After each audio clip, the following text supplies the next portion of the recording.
Oke, kita lanjutkan materi reading yang terakhir ya, teman-teman. Jadi hari ini kita ada di chapter ke-18 dan ke-19. Besok kita akan ada post test atau final scoring seperti itu. Nah, seperti kemarin di reading kan teman-teman nanti dikasih waktu 55 menit untuk mengerjakan 50 pertanyaan. Nah, anggap aja yang 5 menit itu dipakai untuk melingkari lembar jawaban ya. Jadi teman-teman hanya punya waktu 50 menit untuk 50 soal. Nah, artinya 1 menit untuk mengerjakan 1 soal ya. Kemudian tipsnya untuk reading, teman-teman jangan membaca teksnya dulu, tapi teman-teman baca soalnya dulu ya. Jadi soalnya dulu baru teksnya, seperti itu. Kemudian vocabnya teman-teman nanti yang akan membantu teman-teman dalam mengerjakan reading ini. Jadi ketika belajar teman-teman menemukan vocab baru ditulis, oke?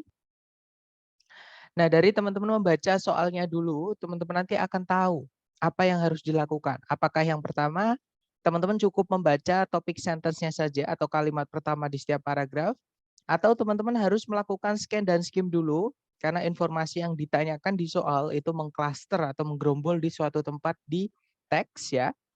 Atau teman-teman harus membuat kesimpulan berdasarkan informasi yang ada di dalam teks, seperti itu. Nah, untuk jenis soal yang cara mengerjakannya, teman-teman cukup membaca topik sentence-nya saja. Itu ada 3 jenis soal ya. Yang pertama adalah soal main idea atau gagasan utama. Kemudian idea organization atau pengembangan ide atau bagaimana ide dikembangkan melalui teks. Kemudian yang berikutnya ada tone, purpose, sama course. Seperti itu. Jadi cara menjawabnya mereka semua adalah kita cukup membaca kalimat pertama di setiap paragraf saja ya. Kemudian kemarin kita sudah belajar mengenai jenis soal apa aja yang cara menjawabnya ya menggunakan scan dan skim dulu atau teman-teman harus membaca cepat karena informasi yang ditanyakan ada di mengklaster di satu titik di teks ya. Yaitu jenis soal pertama yaitu locate information atau jenis soal yang meminta teman-teman untuk mencari di mana penulis menyebutkan informasi tertentu seperti itu yang ditanyakan. Oke. Kemudian ada juga pronoun reference atau rujukan kata ganti. Jadi teman-teman ditanyain kata ganti A di line keberapa itu merujuk kepada siapa. Nah, kata ganti itu mengganti kata benda yang sebelumnya sudah disebutkan. Jadi teman-teman bacanya dari kalimat sebelumnya ya. Kemudian ada juga stated detail atau detail yang ada di dalam teks ya, teman-teman. Jadi tertulis soal apa namanya jawabannya ada di dalam teks. Ada juga unstated detail. Jadi informasi yang salah mengenai suatu topik tertentu. Jadi atau informasi yang tidak disebutkan di teks mengenai suatu informasi tertentu yang ditanyakan di soal. Dan jenis soal terakhir yang cara menjawabnya juga menggunakan scan dan skim itu adalah soal vocabulary atau soal kosakata ya, teman-teman. Nah, hari ini kita akan belajar jenis soal apa aja yang cara mengerjakannya menggunakan teknik yang terakhir, yaitu make an inference atau membuat tebak-tebakan atau kesimpulan seperti itu ya. Nah, untuk jenis soal pertama ya inference itu sendiri ya, teman-teman. Nah, pengertian inference sendiri adalah kesimpulan atau kemungkinan yang dibuat berdasarkan informasi mengenai suatu topik tertentu yang tertulis di dalam teks. Jadi, kata kunci teman-teman atau jawabannya nanti itu ada sambungannya dengan informasi yang ada di teks, ya. Tapi jawabannya tidak tertulis di dalam teks, teman-teman. Oke, biasanya tertulis menggunakan kata-kata yang artinya sama saja, tapi bukan kata yang sama, seperti itu. Kemudian jenis soal ini bisa dikenali jika teman-teman menemukan ada kata implied atau inferred, artinya sama-sama disimpulkan, seperti itu ya. Atau likely, kalau nggak gitu probably, artinya mungkin. Jadi kita disuruh membuat kemungkinan berdasarkan informasi yang ada di teks. Nah, cara menjawabnya, teman-teman tetap menggunakan scan dan skim untuk inference ini ya. Jadi baca soal dulu, cari kata kunci yang ditanyakan specific information-nya mengenai apa. Atau yang ditanyakan mengenai apa kata kuncinya. Kalau teman-teman sudah temukan kata kuncinya di soal, kalau nggak ada di soal berarti di jawaban ya teman-teman. Nah, kalau sudah ketemu teman-teman scan di teks ya, kata kunci tersebut ada di mana. Kemudian teman-teman baca kalimatnya, cari eh, apa namanya hubungan dengan pilihan A, B, C, D yang paling nyambung dengan kalimat yang sudah teman-teman baca yang mana. Seperti itu. Oke. Nah, contoh soalnya seperti ini. Jadi sama reading kita baca soalnya dulu ya, teman-teman. Di situ soalnya berbunyi, yang manakah di antara berikut ini mungkin bukan sebuah kata dalam bahasa Hawaii. Jadi kata kunci teman-teman adalah kata dalam bahasa Hawaii dulu ya. Yang mana dia dibahas di paragraf pertama, teman-teman. Nah, kalau teman-teman cek di pilihan A, B, C, D, Mahalo, Mahi-Mahi, Meklea sama Moana, ini kalau teman-teman cari dari awal sampai akhir tidak akan ketemu, teman-teman. Nah, itulah ciri-ciri jenis soal inference ya. Jadi jawaban itu nggak ada di teks. Oke, tapi kita disuruh membuat kesimpulan atau yang nyambung berdasarkan yang ada di teks. Jadi menggunakan logika juga ya di sini. Nah, tadi kata kuncinya teman-teman adalah Hawaiian word atau kata dalam bahasa Hawaii. Di situ dijelaskan di paragraf pertama bahwa bahasa Hawaii merupakan sebuah bahasa yang merdu yang di dalamnya semua kata-kata di dalam bahasa Hawaii itu didapat atau dibuat dari susunan alfabet yang terdiri dari 12 huruf. Jadi mereka cuma punya 12 huruf ya. 5 huruf vokal yaitu A, I, U, E, O dan 7 huruf konsonan yaitu H, K, L, M, N, P, W. Nah, setiap suku kata dalam bahasa tersebut itu berakhiran dengan vokal, yaitu berakhiran dengan A, I, U, E, O. Ya. Dan dua konsonan itu tidak pernah muncul bersamaan. Jadi nggak boleh gandeng, teman-teman, konsonan dengan konsonan. Oke? Jadi harus dipisah konsonan dengan konsonan yang lain. Jadi vokal memiliki frekuensi yang lebih sering muncul di bahasa Hawaii dibandingkan bahasa Inggris, seperti itu. Nah, dari kesimpulan atau dari petunjuk yang teman-teman sudah baca dari teks, teman-teman hubungkan dengan pilihan A, B, C, D. Yang alfa mahalo, di situ ada 3 suku kata yaitu ma, kemudian ha, kemudian lo. Nah, tadi dijelaskan setiap suku kata itu selalu berakhiran dengan vokal. Nah, itu ma berakhiran dengan a, ha berakhiran dengan a, lo berakhiran dengan o, semuanya vokal ya. Kemudian dua konsonan itu tidak pernah gandeng, nggak boleh ketemu satu sama lain. Nah, yang alfa MH sama L-nya konsonannya dia terpisah ya, nggak ketemu langsung. Nah, berarti yang alfa ini kemungkinan kata dalam bahasa Hawaii karena dia mengikuti aturan bahasa Hawaii. Nah, yang ditanyakan tadi yang mungkin bukan kata dalam bahasa Hawaii. Berarti alfa bukan ya. Kalau yang Bravo mahi-mahi. Itu ada 4 suku kata, teman-teman. Jadi ada ma, kemudian hi, kemudian ma, kemudian hi. Semua suku kata berakhiran dengan vokal a, i, ya. Kemudian konsonan M sama H-nya tidak pernah ketemu. Berarti yang Bravo adalah kata dalam bahasa Hawaii, berarti bukan jawabannya ya. Kalau yang Charlie Meklea, di situ ada me, kemudian kle, kemudian a. Nah, di situ tadi dijelaskan kalau dua konsonan itu tidak boleh muncul berbarengan, nggak boleh gandeng. Nah, sedangkan yang Charlie ini ada K sama L, dua-duanya konsonan, dia gandeng, ketemu langsung. Nah, berarti ketemu yang bukan dalam bahasa Hawaii atau yang tidak mengikuti aturan, kata dalam bahasa Hawaii adalah yang Charlie. Berarti jawabannya yang Charlie, ya teman-teman. Dari contoh tadi, mungkin ada yang mau ditanyakan dulu dari teman-teman, silakan.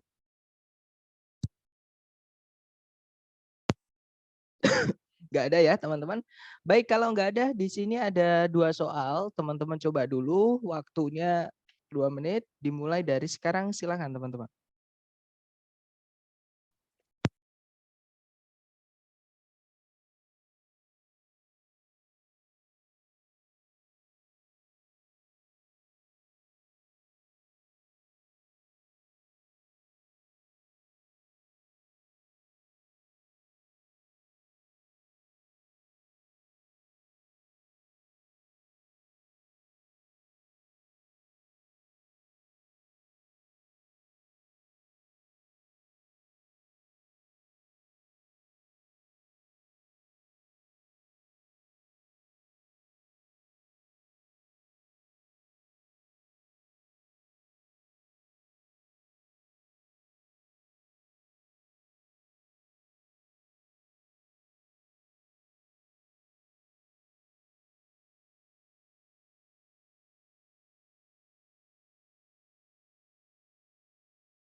Oke, 2 menit sudah habis.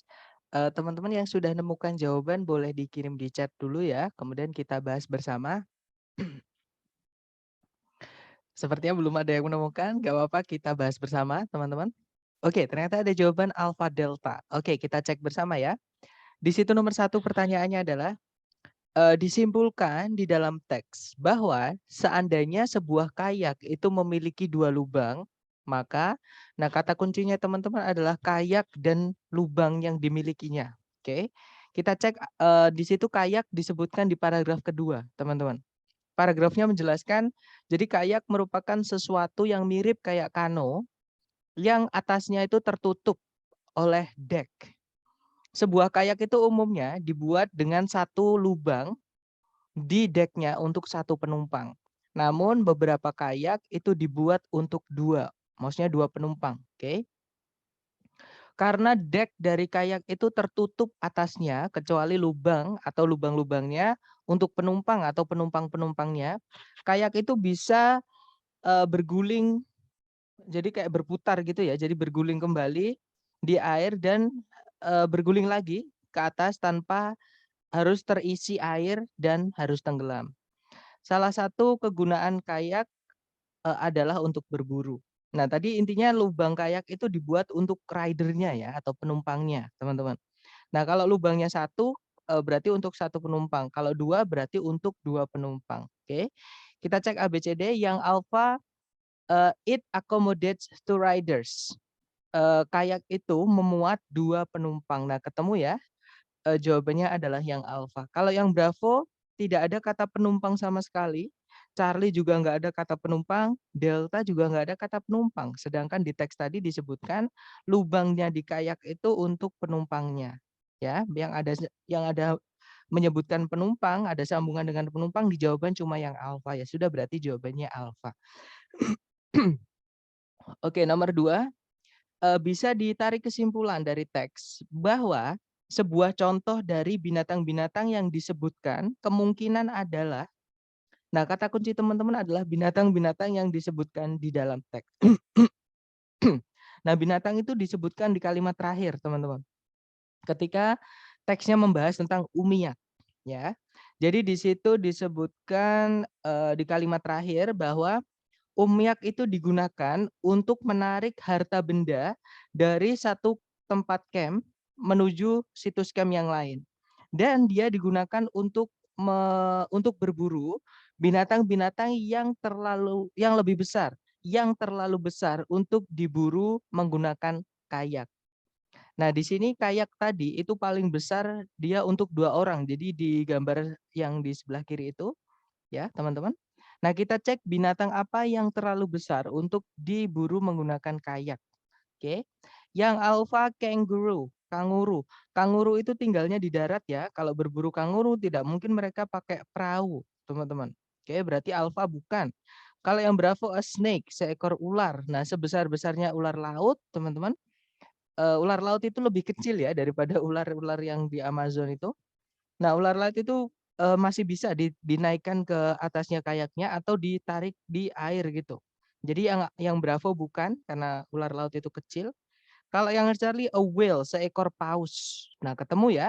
Kalau berburu paus menggunakan kayak, yang ada kayaknya dibawa sama pausnya, tenggelam, teman-teman, seperti itu. Nah, sedangkan ukuran umia itu dijelaskan di kalimat pertama, kalimat kedua paragraf terakhir. Jadi ukurannya itu bisa menahan 10 hingga 12 penumpang. Jadi jauh lebih besar, 5 kali lipat dari kayak ya, teman-teman, seperti itu. Jadi jawaban binatang yang terlalu besar adalah yang Charlie, yaitu seekor paus, seperti itu. Oke, kita lanjut lagi ke nomor berikutnya. Teman-teman coba dulu, silakan. Di sini ada 3 soal, berarti waktunya 3 menit, dimulai dari sekarang, silakan teman-teman.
Oke, 3 menit sudah habis. Buat teman-teman yang sudah nemu jawaban boleh dikirim di chat dulu ya.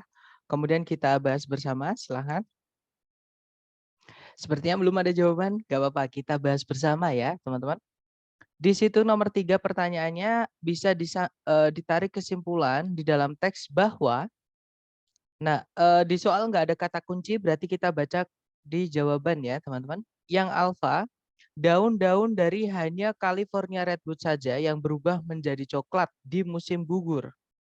Kalau yang Bravo, daun-daun dari hanya Giant Sequoia saja yang berubah menjadi coklat di musim dingin. Kemudian yang Charlie, daun-daun dari kedua jenis pohon yang ada di dalam teks itu berubah menjadi coklat di musim dingin. Kalau yang Delta, daun-daun dari tidak satupun jenis pohon di dalam teks itu berubah menjadi coklat di musim dingin. Nah, intinya ngomongin tentang perubahan warna daun ya, teman-teman. Kata kunci teman-teman di jawaban adalah jenis pohon, yaitu California Redwood, kalau nggak gitu Giant Sequoia. Kita cek, dia disebutkan di kalimat kedua ya, teman-teman.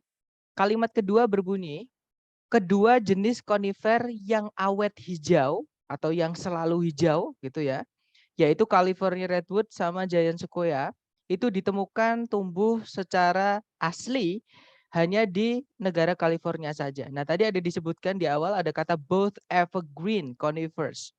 Kedua jenis konifer, tanaman konifer yang awet hijau alias dia selalu hijau, teman-teman. Jadi warna daunnya tidak bisa berubah keduanya ya karena selalu hijau. Oke. Nah, tadi di pilihan ganda yang menyebutkan daun dari tidak satupun jenis pohon yang disebutkan di teks berubah warna menjadi coklat di musim dingin itu adalah yang delta.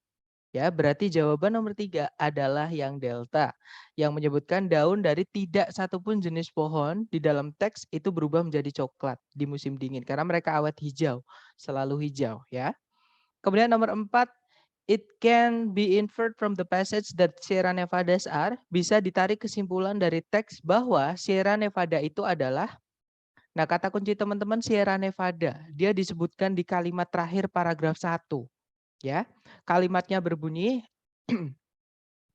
California Redwood itu ditemukan di sepanjang pantai utara dari negara tersebut, maksudnya California ya. Sedangkan Giant Sequoia itu ditemukan di atas daratan atau di tengah-tengah daratan atau di tengah-tengah pulau dan pada ketinggian yang lebih tinggi di sepanjang lereng bagian barat dari Sierra Nevada. Nah, di sini disebutkan kalau Sierra Nevada itu memiliki lereng, teman-teman. Ya sudah, kita cek pilihan A, B, C, D yang kata benda yang memiliki lereng. Oke. Yang alpha, a type of giant redwood, sejenis pohon giant redwood. Bukan ya, pohon tidak punya lereng, teman-teman. Kalau yang Bravo, coastal community itu komunitas pantai atau kumpulan pantai. Bukan juga ya, pantai tidak punya lereng. Kalau yang Charlie, sekelompok danau juga sama, danau tidak punya lereng, teman-teman. Kemudian yang Delta, a mountain range, bukit barisan atau pegunungan atau barisan gunung. Nah, berarti ini ya yang punya lereng, teman-teman, lereng bukit atau lereng gunung. Oke, berarti Sierra Nevada itu adalah jawabannya yang Delta. Dia adalah sejenis bukit barisan atau barisan gunung, seperti itu. Kemudian nomor 5, yang manakah di antara berikut ini yang bisa ditarik kesimpulan dari dalam teks? Nah, berarti kata kuncinya bukan di soal, di jawaban tapi ya. Kita baca jawabannya. Yang alpha, Giant Sequoia itu lebih tinggi dibandingkan California Redwood. Yang Bravo, California Redwood itu tidak sama besar kelilingnya dengan Giant Sequoia. Kalau yang Charlie, California Redwood itu memiliki berat lebih besar dibandingkan Giant Sequoia. Kalau yang Delta, makhluk hidup yang lain itu banyak yang lebih besar dibandingkan Giant Sequoia. Nah, intinya ngomongin ukuran ya, teman-teman. Yang mana ukurannya mereka itu disebutkan di paragraf kedua. Kita baca paragrafnya. California Redwood itu merupakan pohon hidup tertinggi dan faktanya merupakan makhluk hidup tertinggi di muka bumi. Kemudian ketinggian dari redwood tertinggi di dalam rekor itu adalah 385 kaki atau 120 meter. Kemudian meskipun tidak setinggi California Redwood, dengan ketinggiannya yaitu 320 kaki atau 100 meter. Giant sequoia itu merupakan yang terbesar atau yang makhluk hidup yang paling besar. Giant sequoia itu memiliki ukuran lebih dari 100 kaki atau 30 meter di sekeliling base. Base itu batang bawahnya itu ya, teman-teman, atau apa namanya? Ya, berarti keliling batangnya dia itu kalau diukur lebih dari 100 kaki atau 30 meter. Dengan berat lebih dari 6.000 ton. Nah, itu tadi ya, kita cek lagi ABCD. Yang alfa, Giant sequoia itu lebih tinggi daripada California redwood. Nah, tadi di kalimat pertama dijelaskan kalau California redwood itu merupakan pohon tertinggi. Berarti nggak ada pohon yang lebih tinggi dibandingkan California redwood. Berarti yang alfa bukan ya, teman-teman, yang alfa salah. Kalau yang Bravo, California redwood itu tidak sama besar kelilingnya dengan Giant sequoia. Nah, tadi ada ya, teman-teman. Jadi Giant sequoia itu kelilingnya paling besar walaupun tidak sama tinggi tapi dia yang paling besar. Oke, Giant sequoia maksudnya, teman-teman. Berarti yang Bravo kemungkinan benar, kita tahan dulu. Kalau yang Charlie, California redwood itu memiliki berat lebih dibandingkan atau lebih dari Giant sorry. Ya, California redwood itu memiliki berat lebih besar dibandingkan Giant sequoia. Nah, tadi yang disebutkan di teks itu hanya beratnya Giant sequoia saja, yaitu 6.000 ton. Sedangkan beratnya California redwood tidak disebutkan. Berarti kita nggak tahu, kita nggak bisa membandingkan kalau salah satu variabelnya nggak ada. Berarti Charlie bukan ya. Kalau yang Delta, makhluk hidup yang lain itu lebih besar dibandingkan Giant sequoia. Nah, jelas-jelas tadi disebutkan kalau Giant sequoia itu merupakan makhluk hidup yang paling besar. Oke, teman-teman, atau yang terbesar di muka bumi. Jadi nggak ada makhluk hidup lain yang lebih besar dibandingkan Giant sequoia. Berarti yang Delta salah ya. Berarti jawaban nomor 5 adalah yang Bravo. Seperti itu. Kita lanjut lagi ke nomor berikutnya, teman-teman. Nomor 6 sampai 8. Teman-teman coba dulu 3 menit dimulai dari sekarang, silahkan.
Oke, 3 menit sudah habis. Yang sudah nemu jawaban boleh dikirim di chat dulu ya, sedapatnya teman-teman. Salah nggak apa-apa, kita belajar. Silakan teman-teman. Oke, sepertinya belum ada jawaban lagi. Nggak apa, kita bahas bersama ya. Di situ nomor 6 pertanyaannya adalah versi monopoli yang berbahasa Prancis itu kemungkinan menginclude atau mencakup sebidang bangunan yang bernama atau yang dinamai. Nah, kata kunci teman-teman adalah versi monopoli ya. Nah, versi monopoli itu disebutkan di paragraf kedua di kalimat pertama. Kita baca kalimatnya. Meskipun permainan itu sekarang itu dipublikasikan atau diterbitkan dalam berbagai macam bahasa, salah satunya Prancis yang ditanyakan ya, dan versi ya sama yang ditanyakan berbahasa Prancis tadi, dengan lokasi-lokasi dan nama-nama tempat asing yang disesuaikan dengan bahasa yang dipakai di papan tersebut. Oke, nah maksudnya adalah kalau misalkan pertanyaannya tadi adalah versi monopoli yang berbahasa Prancis, berarti tempatnya itu disesuaikan dengan nama-nama bangunan yang ada di Prancis. Oke, berarti kita cek ABCD yang ada bangunan yang ada di Prancis ya, teman-teman. Yang Alpha Atlantic City, New Jersey itu tempatnya di Amerika. Oke, sedangkan pertanyaannya tadi adalah versi monopoli yang berbahasa Prancis. Berarti Alpha bukan ya. Kalau yang Bravo, Germantown, Pennsylvania, sama. Pennsylvania itu tempatnya di Amerika, teman-teman. Oke. Charlie, Boardwalk itu sama. Boardwalk itu tempatnya di New Jersey, di Atlantic City. Oke, Charlie bukan. Kalau yang Delta, Eiffel Tower itu Menara Eiffel, tempatnya di Prancis. Ya, berarti ketemu nomor 6 jawabannya adalah yang Delta, teman-teman. Oke. Kemudian nomor 7, bisa ditarik kesimpulan bahwa Darrow memilih Atlantic City sebagai settingan dari monopoli karena, nah kata kunci teman-teman adalah Darrow. Oke, Darrow itu muncul di kalimat kedua. Nah kalimatnya berbunyi, kalimat kedua paragraf kedua ya. Kalimatnya berbunyi, permainan tersebut itu ditemukan di tahun 1933 oleh Charles Darrow di masa puncak-puncaknya Great Depression. Nah, ini nama peristiwa sejarah, teman-teman. Jadi masa depresi atau krisis ekonomi besar-besaran Eropa sama Amerika dulu, ya. Jadi di puncak Great Depression itu, Darrow yang aslinya itu dari Germantown, Pennsylvania, itu dia sendiri menganggur, teman-teman, di masa atau nggak punya pekerjaan, ya, di masa finansial atau masa-masa sulit finansial itu. Kemudian dia mengatur permainan awalnya itu tidak seperti yang diduga-duga di apa namanya, asalnya atau di rumah hometown itu di kota asalnya gitu ya, yaitu Germantown tapi malah di Atlantic City, New Jersey. Kenapa? Karena New Jersey ini adalah situs dari berbagai macam tempat-tempat hiburan sebelum masa depression. Oke. Nah, berarti kita cek ABCD yang ada hubungannya dengan situs dari berbagai macam tempat-tempat hiburan sebelum masa depresi, ya. Kalau yang alpha, it brought back good memories, membawa atau mengingatkan kembali kenangan-kenangan yang indah. Maksudnya sebelum masa depresi. Nah, berarti yang alpha kemungkinan bisa karena ada sambungannya ya. Kita tahan dulu. Kalau yang Bravo, keluarganya itu berasal dari Atlantic City. Bukan ya, teman-teman. Jelas-jelas disebutkan kalau Charles Darrow itu dari Germantown, bukan dari Atlantic City. Berarti Bravo bukan. Kalau yang Charlie, orang-orang Germantown kemungkinan bakalan marah jika dia menggunakan Germantown. Bukan ya, tidak ada menyinggung sedikit pun tentang orang-orang Germantown, teman-teman. Alasannya dia memilih Atlantic City, New Jersey itu karena di situ banyak tempat-tempat berbagai macam tempat hiburan sebelum masa depresi. Berarti Charlie nggak nyambung, Charlie bukan. Kalau yang data Atlantic City itu lebih besar dibandingkan Germantown. Tidak ada yang membandingkan ukuran. Bahkan tidak dibahas sama sekali ukuran di teks. Oke, berarti delta bukan. Nah, berarti yang nyambung di pilihan A, B, C, D satu-satunya hanyalah yang alfa. Ya sudah berarti jawabannya yang alfa ya. Karena Atlantic City itu membawa kenangan atau mengingatkan kembali masa-masa indah sebelum masa depresi. Seperti itu. Kemudian nomor 8, Parker Brother itu kemungkinan atau mungkin Nah, kita suruh membuat kemungkinan dari informasi mengenai Parker Brothers. Parker Brothers itu disebutkan di kalimat terakhir, teman-teman. Kalimatnya berbunyi,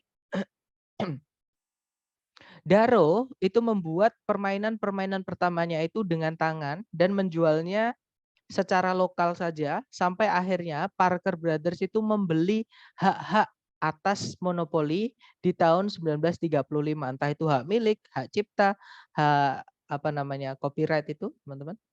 Dan mengambil langkah-langkah pertama menuju produksi massal sampai hari ini. Nah, berarti karena Parker Brothers itu membeli haknya, hak cipta, hak milik dan sebagainya ya, teman-teman, atas monopoli, terus dia memproduksi massal, berarti Parker Brothers ini adalah pabrik pemproduksi mainan atau tempat memproduksi mainan. Ya, atau perusahaan pemproduksi mainan. Kita cek ABCD yang menyatakan pabrik pembuatan mainan. Yang Alpha, a real estate company, perusahaan penjualan tanah dan bangunan, bukan ya.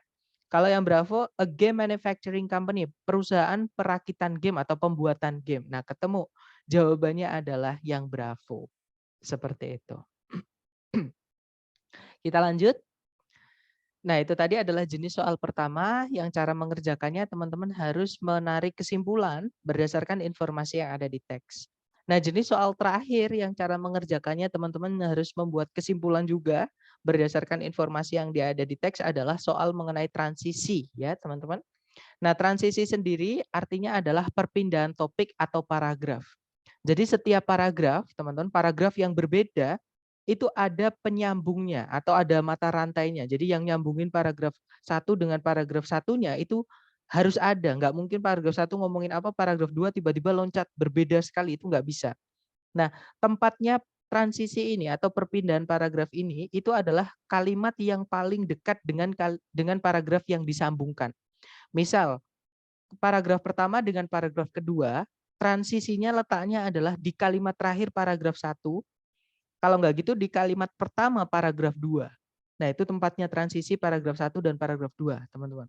Oke, jadi yang paling dekat. Nah, soal transisi ini nanti menanyai teman-teman mengenai, jadi kalau misalkan sebelumnya teks atau sesudahnya teks yang teman-teman dikasih itu, kalau mau dimasukkan paragraf lagi, kira-kira paragraf itu nanti membahas tentang apa? Seperti itu. Nah, soalnya berbunyi, paragraf preceding, kalau nggak gitu paragraf following. Jadi kalau diartikan paragraf yang mendahului teks yang teman-teman dikasih itu di soal. Kalau nggak gitu paragraf yang mengikuti teks yang sudah dikasih itu ya. Nah, itu mengenai apa? Nah, cara menjawabnya teman-teman cukup pahami kalimat pertama kalau yang ditanyakan adalah preceding atau paragraf sebelumnya teks. Atau teman-teman cukup baca kalimat terakhir jika yang ditanyakan adalah paragraf yang mengikuti atau paragraf setelah teks itu. Oke. Nah, contoh soalnya seperti ini, teman-teman. Di sini ada satu soal. Soalnya berbunyi, paragraf yang mendahului teks ini kemungkinan itu akan membahas tentang apa. Nah, karena yang pertanyaannya adalah mendahului. Berarti transisinya letaknya adalah di kalimat pertama paragraf pertama, teman-teman. Paling atas ya. Nah, kalimat pertama kita baca, di situ berkata, mitos yang lain mengenai lautan membahas tentang Davy Jones. Nah, tiba-tiba bilang mitos yang lain mengenai lautan membahas tentang Davy Jones. Nah, berarti sebelum paragraf ini atau sebelum teks ini ada cerita yang lain juga mengenai lautan, tapi bukan mengenai Davy Jones. Ya, karena Davy Jones baru dibahas atau diperkenalkan di sini, teman-teman. Oke, kita cek ABCD. Yang alfa, masa mudanya Davy Jones. Bukan ya teman-teman. Karena Davy Jones baru diperkenalkan di paragraf ini. Nggak mungkin paragraf sebelumnya ngomongin Davy Jones kalau Davy Jones baru diperkenalkan di sini. Berarti alfa bukan. Bravo juga menyebutkan Davy Jones. Bukan ya, karena Davy Jones baru diperkenalkan di sini. Berarti sebelumnya nggak mungkin membahas tentang Davy Jones. Berarti Bravo bukan. Kalau yang Charlie, sebuah cerita tradisional yang berbeda mengenai lautan atau dari lautan. Nah, ketemu jawabannya adalah yang Charlie. Maksudnya berbeda di sini adalah selain Davy Jones ya, teman-teman. Seperti itu. Nah, dari contoh soal mungkin ada yang ingin ditanyakan, silakan. Nggak ada ya. Kalau nggak ada, sekarang kita lanjut ke latihan soal. Di sini ada 2 soal. Teman-teman coba dulu, waktunya berarti 2 menit. Dimulai dari sekarang, silakan teman-teman.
Oke, 2 menit sudah habis. Silahkan jawabannya teman-teman dikirim di chat ya, kemudian kita bahas bersama.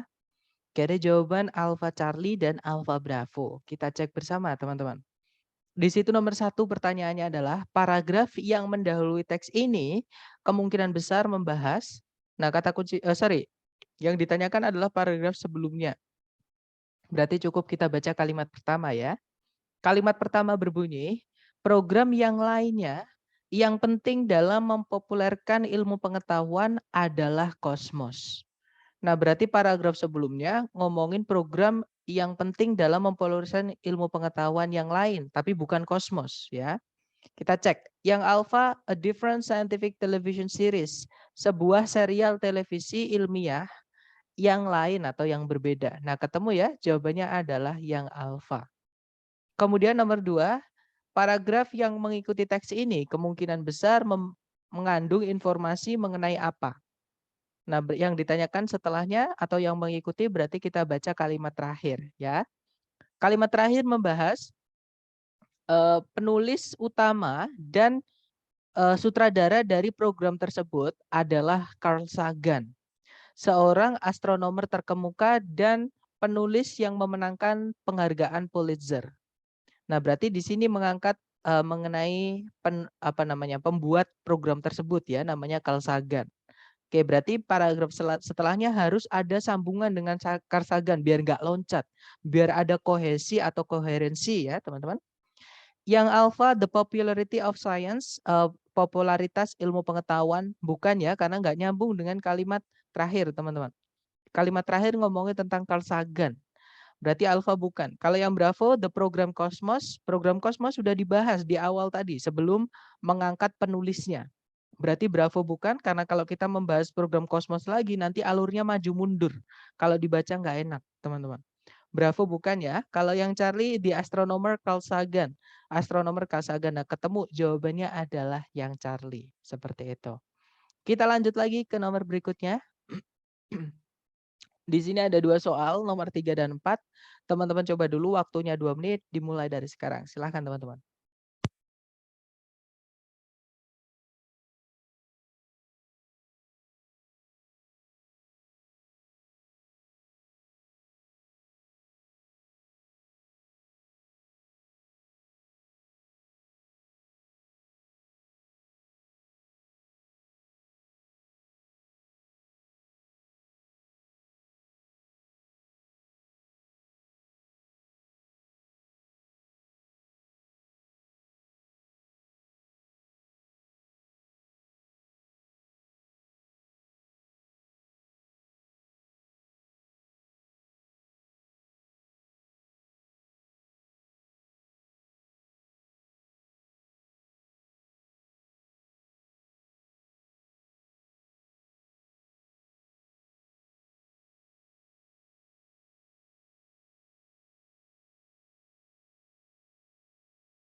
Oke, 2 menit sudah habis. Silahkan jawabannya teman-teman dikirim di chat, kemudian kita bahas bersama ya.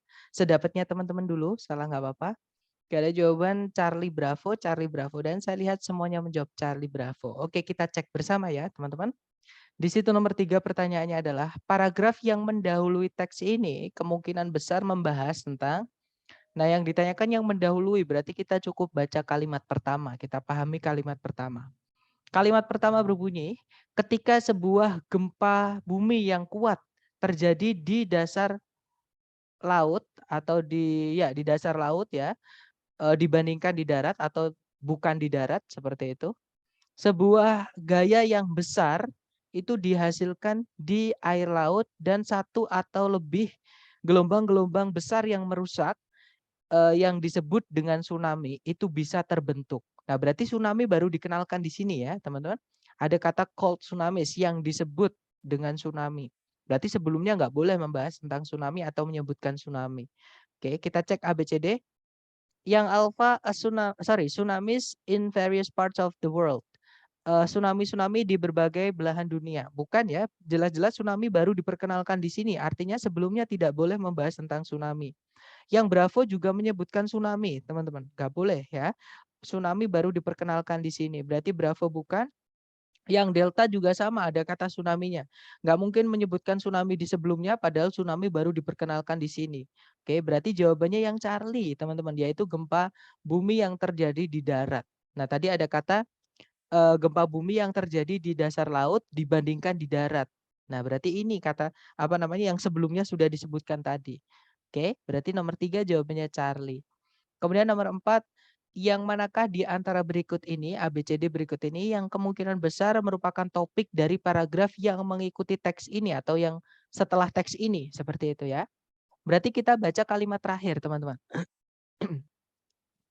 Kalimat terakhir berbunyi, ketika sebuah tsunami mencapai perairan pantai yang dangkal, dia bisa mencapai ketinggian 100 kaki atau 30 meter atau bahkan lebih, dan bisa menyebabkan banjir besar dan kerusakan terhadap area-area pantai. Nah, berarti ini ngomongin tentang dampak pasca tsunami di daerah pantai ya, teman-teman. Kita cek ABCD. Yang alfa penyebab-penyebab tsunami sudah dibahas di atas ya tadi ya teman-teman, penyebabnya yaitu gempa bumi yang terjadi di laut tadi. Berarti nggak mungkin bahas itu lagi, nanti maju mundur, ada pengulangan juga nggak enak ya. Berarti alfa bukan. Kalau yang Bravo, the destructive effects of tsunamis on the coast. Dampak-dampak kerusakan dari tsunami di daerah pantai. Nah, ketemu ya, jawabannya adalah yang Bravo, yang ada sambungan dengan kalimat terakhir teman-teman. Seperti itu. Kita lanjut lagi. Nah, ternyata sudah habis, teman-teman. Nah, itu tadi sekaligus materi terakhir untuk reading ya, yaitu chapter 18 dan chapter ke-19. Nah, berarti besok kita langsung ke post test atau final scoring sampai hari Minggu ya. Jadi kalau teman-teman besok belum siap atau mau persiapan dulu, masih bisa. Karena terakhir mengerjakan itu Minggu sesi malam, seperti itu. Oke. Nah, mungkin ada pertanyaan dulu mengenai materi hari ini atau mungkin tes untuk besok, teman-teman, silakan.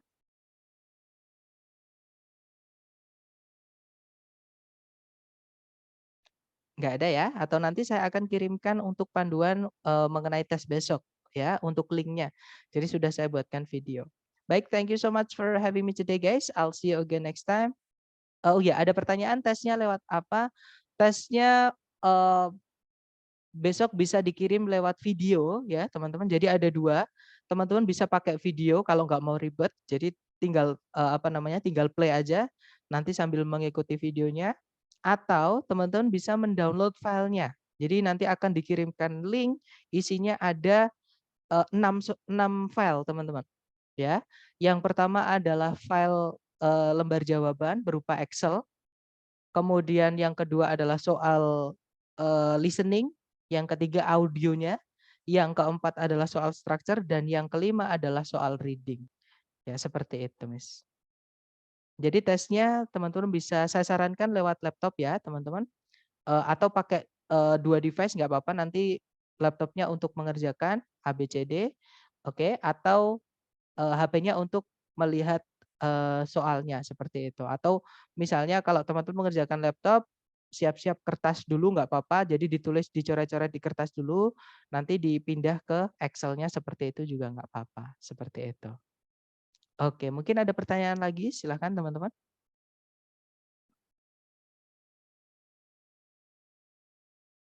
Nggak ada? Baik, kalau nggak ada saya tutup.